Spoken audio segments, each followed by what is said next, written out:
What is up, my favorite transfer cats? Welcome to 30 Days to Transfer.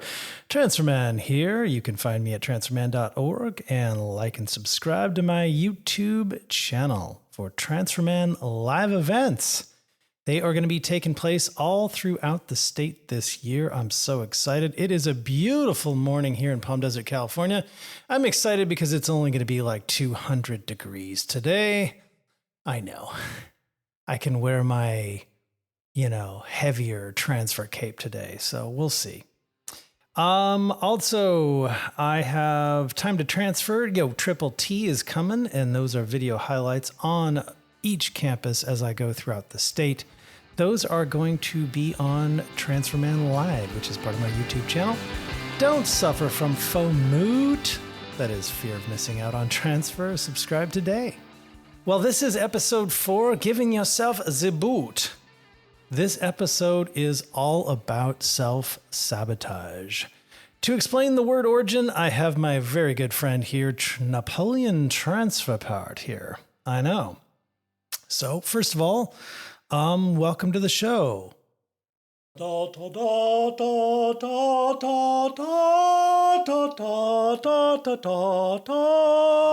Bonjour. Hi there, Napoleon. Can you tell us a little bit about the word origin of sabotage? Maybe the word sabotage originates from the French word sabot, which means a wooden shoe, or you say the clog.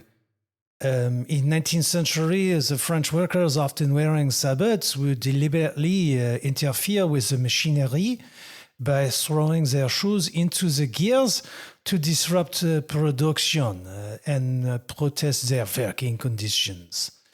This act of disruption came to be known as sabotage. Wow, that is really fascinating, Napoleon. Wow, that is really cool. Well, thank you for coming in. I wish I would have transferred earlier. I wish I would have transferred my artillery, and Wellington, his troops were coming on. Napoleon, thank you very much. I know that you would like to have transferred, but this is a show about transferring in higher education. That too, I only had my associate's degree, and I wish I would have gone on for the bachelor. So everybody out there, I hope you transfer, and bon courage, et à demain, okay? Au revoir. Thank you.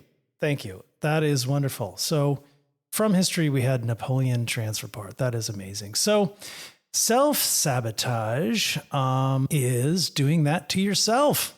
That's what we're all talking about, breaking the chains of self-sabotage, moving forward toward a creator mindset.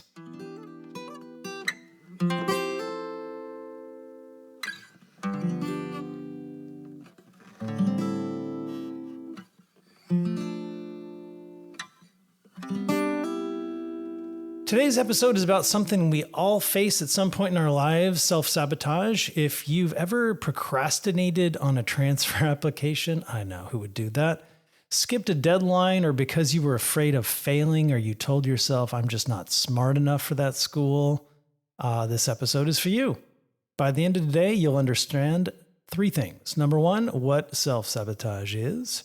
Number 2, the common ways it shows up in the transfer process. And 3, how to replace a victim mindset or learned helplessness with a creator mindset so you can take control of your future. All right, let's learn the basics. Quick story. I had a student recently that was accepted to every single UC, and guess what? He was accepted to all of them the year before.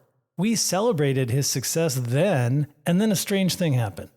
I saw him the following year on campus, and I asked, why are you still here? And he said, I've got some more classes I've got to take. And then he wanted to earn another associate's degree. And I asked him, what's better than 5 associate's degrees?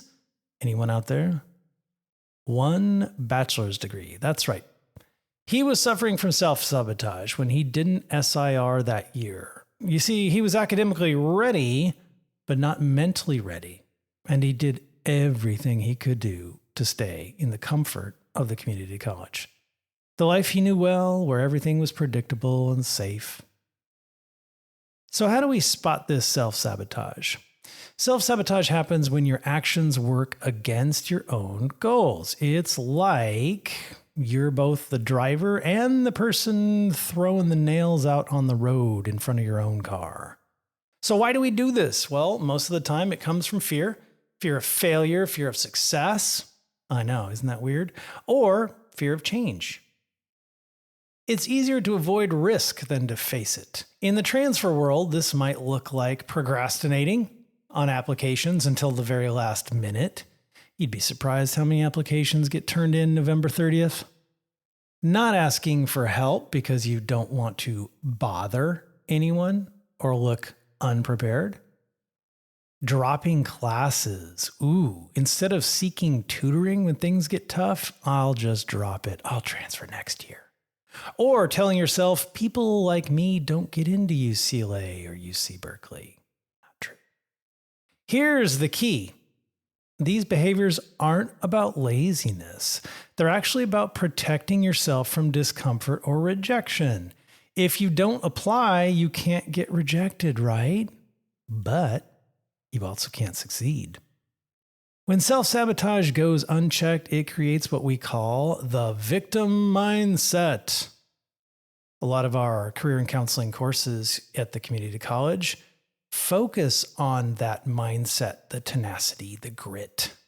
This is when you believe life is happening to you rather than for you.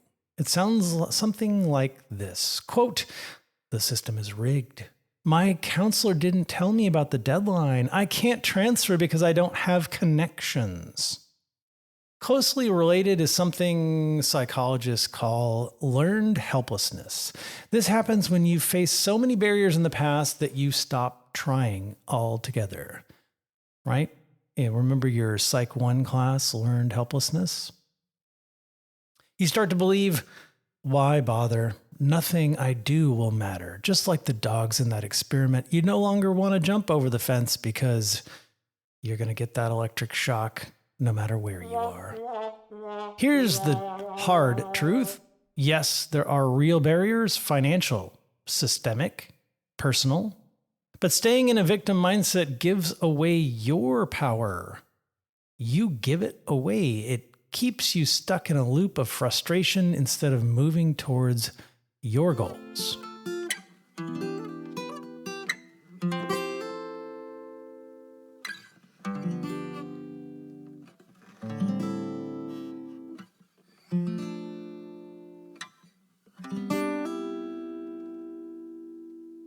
The alternative is to shift into a creator mindset. In a creator mindset, you see yourself as the driver of your life, not a passenger. You acknowledge challenges, but you focus on what you can control. Instead of saying, I can't transfer because I don't have money, the creator asks, what resources can I use to make this affordable? Scholarships, financial aid, part-time work? We are lucky in California. The financial aid packages for low-income first-gen students are amazing at the UC system. And Cal State, they're excellent. So here's a simple framework to help you shift.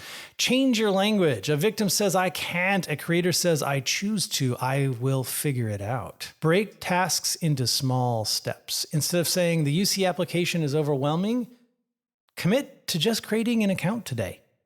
Do it. Set it up. Go to UC Apply, go to CSU Apply, set up your account today. Ask for help early. Seek out the transfer center, tutoring, mental health services, general counseling. These aren't signs of weaknesses. They are signs of strength when you use your resources. I tell that to my own kids all the time. Don't be embarrassed. Don't be shy. Go use it. Celebrate your progress, not perfection. Each step you take counts. You know, if you think about life in terms of steps, it's all a series of steps. It's not one giant leap for transfer kind. It's one small step for transfer kind, right?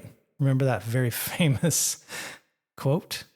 Applying isn't about being perfect. It's about showing up. I met a very wise professor one time, and he said that to the whole class.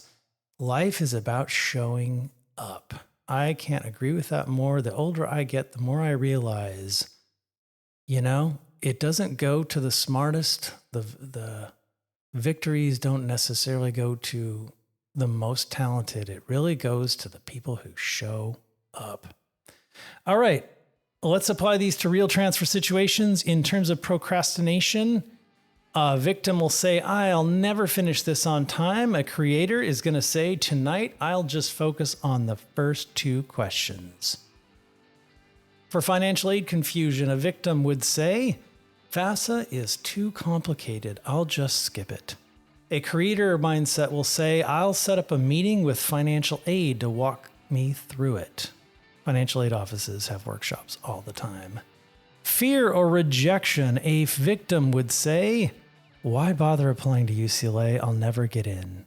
Whereas a creator would say, I'll give myself the chance. Even if it's a no, I'll learn something. I realized that a while back, and I'll tell you a little bit more about it as we go through this journey, but the worst thing that they could say is no. And you know what that's going to affect? Nothing. You're going to get yeses. The worst thing that they could say is no. When you realize that, it's kind of like you realize you're a tightrope walker, but you got a net right there. You're not going to fall. You're not going to fall and hurt yourself. The worst thing they could say is no. Go for it. All right. Remember, transferring isn't just about moving schools. It's about transforming yourself. The transfer process is not physically just moving to a new campus. It's the transfer within you. Every outward journey begins with an inward one, right? Every time you choose action over fear, you build the muscles of resilience and self-trust. If you take one thing away today, let it be this. You're not stuck. You have choices, and those choices will shape your future. Thanks for joining me today on 30 Days to Transfer. Tomorrow, we have the high of the transfer. That's right. And if you found this episode helpful, share it with a friend and follow me on Instagram at TransferManCCC. And don't forget to visit transfermen.org for resources to make your transfer journey smoother. Until next time, remember, you are the driver, not the passenger. Go create the future you deserve.